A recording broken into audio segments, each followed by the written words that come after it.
रे पागली रे पागली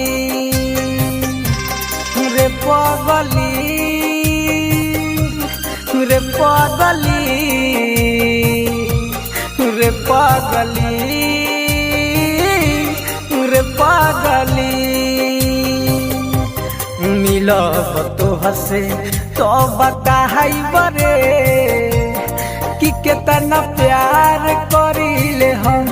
मिलब तो हसे तो बताई बरे कि कितना प्यार करीले हम।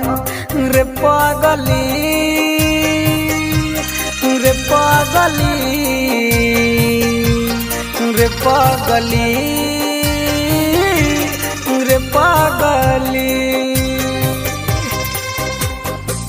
तुम क्या समझती हो मुझे तुम्हारे जिस्म की जरूरत है? तुम्हारे शरीर की भूख है मुझे? मैंने कभी तुम्हारे जिस्म से नहीं, तुम्हारी आत्मा से प्यार किया, लेकिन तुमने मेरी कद्र नहीं की, मेरा इंतजार नहीं किया। मुझे किसी गुजरे हुए वक्त की तरह भुलाकर किसी और का हाथ थाम लिया। प्यार हम दोनों ने किया, मगर तड़पना सिर्फ मेरे नसीब में।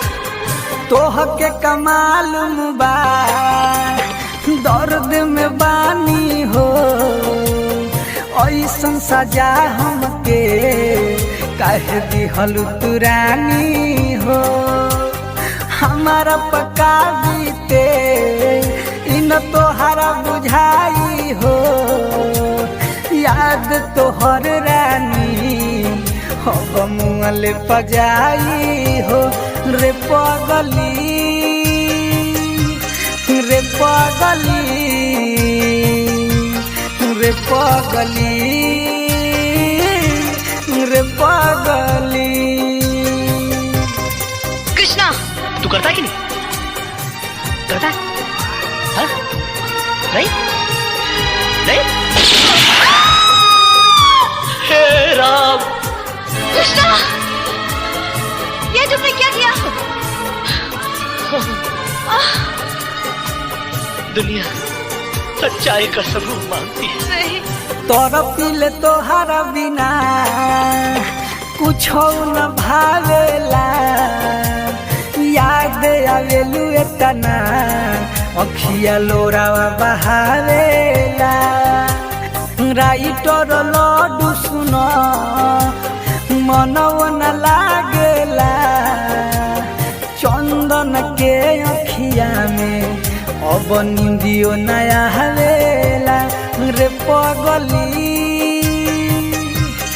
रे पागली रे पागली रे पागली। मिलब तो हसे तो बताई बरे कि कितना प्यार करीले हम। मिलब तो हसे तो बताई बरे कि कितना प्यार करीले हम। रे पागली रे पागली रे पागली रे पागली।